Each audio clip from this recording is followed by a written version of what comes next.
যে মৌলিক স্বাধীনতার চেতনার বিষয়গুলো সব কিছুই সেদিন ভুলুণ্ঠিত করা হয়েছিল। বঙ্গবন্ধু শেখ মুজিব শুধু একজন ব্যক্তি ছিলেন না, তিনি একটি দর্শন, তিনি একটি আদর্শ। যেই দর্শন এবং আদর্শের কোনো মৃত্যু নেই। আমরা দেখেছি যে একদিকে যেমন বাঙালি জাতির অধিকার প্রতিষ্ঠার জন্য দীর্ঘ 23 বছর নিরলসভাবে সংগ্রাম করে গেছেন বঙ্গবন্ধু শেখ মুজিব, ঠিক তেমনি তার পাশাপাশি থেকে নেপথ্যে থেকে তাকে সহযোগিতা করেছেন বঙ্গমাতা বেগম ফজলুন্নেসা মুজিব, তার সহধর্মী। কাজে এই মহিয়সী নারীরও আমাদের স্বাধীনতা সংগ্রামে যে অমূল্য অবদান রেখে গেছেন সেটাও জাতি চিরকাল শ্রদ্ধাভরে স্মরণ করে। জাতির পিতা বঙ্গবন্ধু শেখ মুজিবের জীবনকে আমরা যদি একটু বিশ্লেষণ করি তাহলে দুটো ভাগে যদি দেখেন, খুবই স্বল্প পরিসরের জীবন তার, এবং তার প্রথম অংশে যে 23 বছর তিনি কেবলমাত্র মানুষের অধিকার প্রতিষ্ঠার জন্যেই সংগ্রাম করে গেছেন। জেল জুলুম, মামলা হামলা সকল কিছু সহ্য করে গেছেন, কিন্তু অন্যায়ের কাছে কখনো মাথা নত করেননি। বাঙালির অধিকার প্রতিষ্ঠায় তিনি কখনো পিছপা হননি, তিনি কখনো সেখানে কোনো আপোষ করেননি। তার ঐতিহাসিক 7ই মার্চের ভাষণ, সেখানে আমরা দেখেছি তিনি বলছেন যে আমি প্রধানমন্ত্রিত্ব চাই না, আমি বাংলার মানুষের স্বাধীনতা চাই। তার ব্যক্তিগত জীবনে কোনো চাওয়া পাওয়া ছিল না। তিনি ছিলেন নির্লোভ নির্মোহ এক মানুষ, যিনি কেবলমাত্র দেশ, জাতি এবং মানুষের কল্যাণে কাজ করে গেছেন। দুঃখী মানুষের মুখে হাসি ফোটানোই ছিল তার জীবনের মূল আদর্শ। এবং আমরা একটু লক্ষ্য করলেই দেখি যে টুঙ্গিপাড়ার সেই খোকা থেকে বেড়ে ওঠা, পরাধীনতার শৃঙ্খল থেকে বাঙালি জাতিকে মুক্ত করে স্বাধীনতার সূর্য ছিনিয়ে এনে একটি স্বাধীন বাংলাদেশ, স্বাধীন সার্বভৌম বাংলাদেশ, লাল সবুজের পতাকা এবং একটি সংবিধান উপহার দিয়েছিলেন আর অন্য কেউ নয়, জাতির পিতা বঙ্গবন্ধু শেখ মুজিব। আর তার সেই বেড়ে ওঠা, খোকার জীবন থেকে বেড়ে ওঠার অনেক উদাহরণ রয়েছে, যেখানে দেখবেন যে সেই শিশু বয়স থেকে তিনি মানুষের প্রতি কতটা দরদি একজন মানুষ ছিলেন। একটা শিশুকাল থেকে তার পরিচয় আমরা পেয়েছি এবং পরবর্তী জীবনেও তাই। এই দুঃখী মানুষের কষ্ট লাঘব এবং বৈষম্য, অন্যায়, অনাচার এর বিরুদ্ধে দাঁড়ানোই ছিল তার জীবনের মূল লক্ষ্য।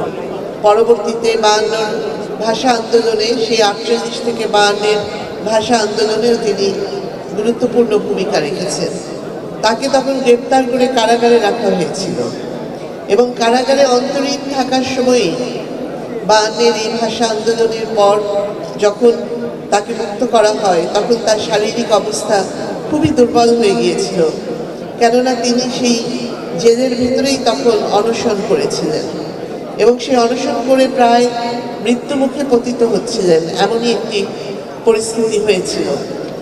সেই সময় তাকে তার পিতা, যখন তিনি মুক্তি পেলেন, তাকে কারাগার থেকে নিয়ে বাড়িতে নিয়ে যান এবং তখন বঙ্গমাতা বেগম ফজলুন্নেসা মুজিব, যাকে তিনি রেণু বলে ডাকতেন, তিনি বঙ্গবন্ধুকে বারবার বলছিলেন যে তোমাকে এই অনশন কে করতে বলেছে? নিজের শরীরের এই পরিস্থিতি তুমি করেছো, আজকে যদি তোমার কিছু হয়ে যেত তাহলে আমাদেরই বা কী হতো, আর দেশের মানুষেরই বা কী হতো? বঙ্গবন্ধু শুধু এটুকুই জবাবে বলেছিলেন যে আমার কোনো উপায় ছিল না। এই যে একজন মানুষ, সমগ্র জাতির দায়িত্ব তিনি নিজে নিয়েছেন এবং যা তার করা সঠিক মনে হয়েছে, নিজের জীবনের ঝুঁকি নিয়েও তিনি সেটা করেছেন এবং বলেছেন যে তার আর কোনো উপায় ছিল না। এখান থেকে আমরা তার সেই ব্যক্তিত্বের পরিচয় পাই। এবং তারপরে 6 দফা, 69-এর গণ অভ্যুত্থান, 71-এর স্বাধীনতা যুদ্ধ, 71-এর সেই 25শে মার্চের কাল রাত্রিতে বঙ্গবন্ধুকে 32 নম্বর ধানমন্ডির বাড়ি থেকে গ্রেপ্তার করা হয়। তিনি চাইলে ওখান থেকে আগেই সরে যেতে পারতেন, কিন্তু তিনি তো তা করেননি। তিনি 25শে মার্চ 32 নম্বরের সেই বাড়িতেই অবস্থান করেছেন এবং সেখান থেকেই তাকে পাক বাহিনী গ্রেফতার করে সেদিন নিয়ে গিয়েছিল এবং দীর্ঘদিন জানা যায়নি যে তাকে কোথায় নিয়ে যাওয়া হয়েছে। এরকম অসংখ্য উদাহরণ রয়েছে তার সাহসিকতা, অদম্য সাহস। আইয়ুব শাহী, ইয়াহিয়া শাহীর রক্তচক্ষু তাকে কখনো দমাতে এমন কুসন্তান হলাম দেশের জন্য, এখন পরামর্শ দিয়ে আপনি দেশ ছেড়ে চলে যান, এই অবস্থা হলো আমার। মনে করি না আমার এই অবস্থা হয়েছে যে আমি দেশেরই সন্তান, এই দেশেই থাকবো, দেশের জন্য যে কাজ করি সেটাই করব, এটা যতদিন আমি বেঁচে আছি সেটাই করে যাব। আমাকে বিভিন্ন দেশ থেকে আহ্বান জানাই, আমি কেন ওখানে দেশে থাকছেন। আজকেও একটা নতুন দেশ থেকে আহ্বান পেলাম, বলে আমরা সব ব্যবস্থা করে দেবো। এটা আর একটা নতুন দেশ যোগ হলো আছে। কিন্তু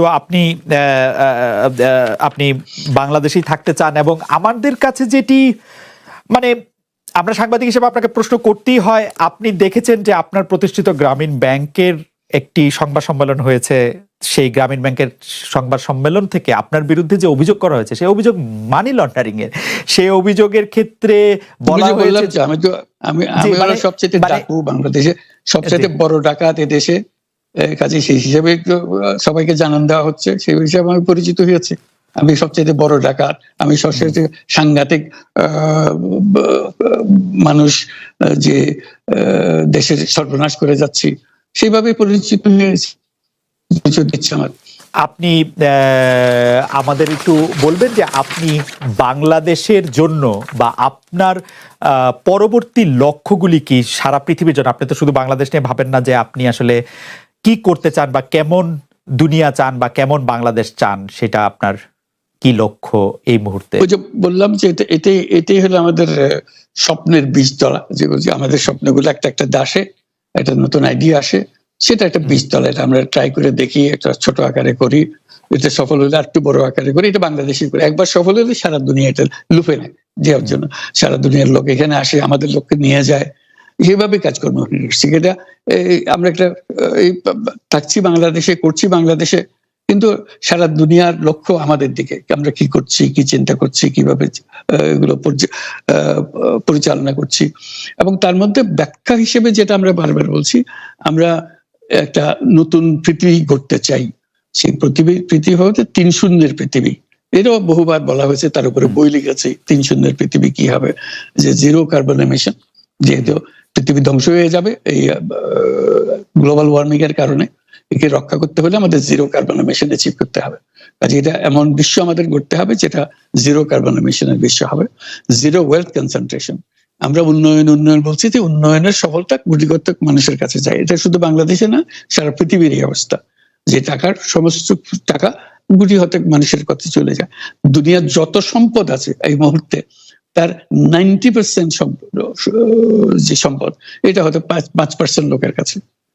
90% লোকের কাছে রয়ে গেল, এবং আগামী দিনে এটার পরিবর্তন অন্যভাবে 90%-এর জায়গায় এটা 95% হয়ে যাবে, ওই 5%-এর জায়গায় এটা 3% হয়ে যাবে। অর্থাৎ লোকের সংখ্যা কমে যাবে, সম্পদের পরিমাণ তাদের কাছে অনেক বেড়ে যাবে।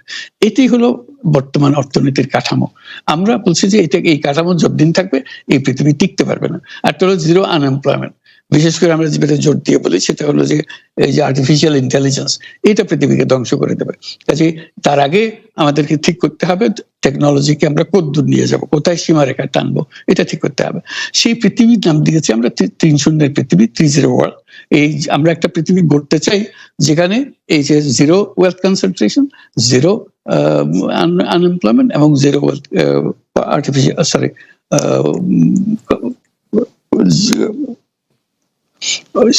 গ্লোবাল ওয়ার্মিং 0 হবে। এটাই এই 3টা জিরোর মধ্যে আমরা থাকবো। তো সেটা আবার বিভিন্ন দেশে এটা পর্যালোচনা বৈঠক হচ্ছে, বিভিন্ন বিশ্ববিদ্যালয়ে সেটা নিয়ে আলোচনা হচ্ছে, আমাদেরকে আমন্ত্রণ জানাচ্ছে, আমরা সেগুলো বিশ্বকে বোঝানোর চেষ্টা করছি। এটার বড় নিয়ামক হবে সোশ্যাল বিজনেস। এই সোশ্যাল বিজনেসের মাধ্যমে এগুলো করা যাবে। সোশ্যাল বিজনেস সঙ্গে আসছে সোশ্যাল বিজনেস, এবং কত জায়গা থেকে কত ভিন্নভাবে এগুলো প্রসার করা হবে সেটা আমাদের উপর আমাদের দায়িত্ব হয়। আমরা এগুলো ব্যাখ্যা করি, আমাদেরকে বিভিন্ন বিশ্ববিদ্যালয়ের মারফতে হয়। 107টা বিশ্ববিদ্যালয়ের এখন সোশ্যাল বিজনেস সেন্টার আছে। এটার নাম হলো সাধারণত ইউনুস সোশ্যাল বিজনেস সেন্টার নামে পরিচিত হয়। নিত্য নতুন বিশ্ববিদ্যালয়ের সঙ্গে যুক্ত হচ্ছে। সর্বশেষ যেটা কিছুদিন আগে আমরা পত্রিকায় দিয়েছিলাম যে finance university of Russia, finance university Moscow, তারা বলছে যে আমরা এখানে ইউনুস সোশ্যাল বিজনেস সেন্টার করব এবং আপনাকে একটা দায়িত্ব দেব, একটা ইন্টারন্যাশনাল অ্যাডভাইজারি কমিটি আমাদেরকে বানিয়ে দেবেন এবং আপনি সারাক্ষণ এটা তদারকি করবেন। সেটা এই সপ্তাহের মধ্যে আরেকটা বৈঠক হবে, তাদের সঙ্গে জুম মিটিং হবে, যে তারা অগ্রসর হচ্ছে। অর্থাৎ এটার গতি শুধু সীমাবদ্ধ কোনো বিশেষ ধরনের কাজে না। চায়না এটার একটা অগ্রগামী দেশ, যেটাতে সোশ্যাল বিজনেস নিয়ে তারা বহু পরিমাণ মনোযোগ দিচ্ছে। কাজে এইটা দুনিয়ার ডানে বাঁয়ে উত্তর দক্ষিণে সবার কাছে আছে। কাজে সেটাকে আমরা তুলে ধরছি। এটার আমাদের বড় বক্তব্যটা হলো যে বর্তমান যে কাঠামোর উপরে বিশ্ব পরিচালনা হচ্ছে, সেই কাঠামো, সেই বিশ্ব এটা আত্মঘাতী একটা বিশ্ব। এটা নিজেকে বিলুপ্ত করা ছাড়া এটার কোনো গতি নেই, যে গতিতে আমরা এগোচ্ছি। কাজে এই বিলুপ্ত হওয়ার আগে যদি আমরা নতুন কাঠামো করতে পারি, নতুন সভ্যতা গড়ে তোলা, এই নতুন সভ্যতা গড়ে তোলার জন্য এই সমস্ত আয়োজন হচ্ছে। সেই কারণেই এই পৃথিবীর এত ইন্টারেস্ট দেখছেন, যে আলোচনা দেখছেন, যে তারাও অনুভব করে যে এটার একটা রাস্তা বের করতে হবে। আমরা একটা রাস্তা বের করেছি, এটা তাদের কাছে সম্পূর্ণ মনে হচ্ছে নাকি আরো এডিশন দরকার হবে, কিন্তু তারা এটার মধ্যে জড়িত হতে চায়, তারা করছে। তার সঙ্গে আমরা 30 ক্লাব, আমরা বলছি যে এটা শুধু মুখে কথা বললে হবে না, এটা কার্যে পরিণত করতে হবে।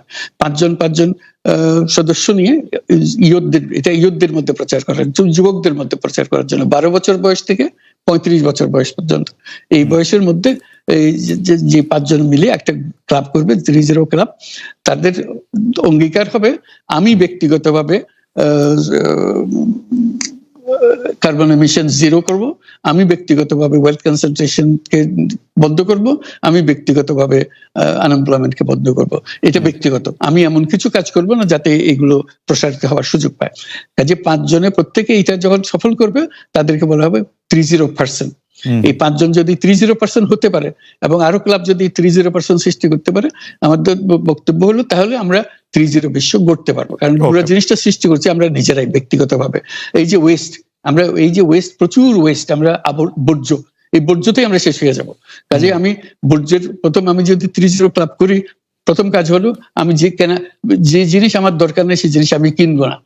কিনলে এটা ফেলে দিতে হবে, এক সময় ফেলতে হবে, বর্জ্য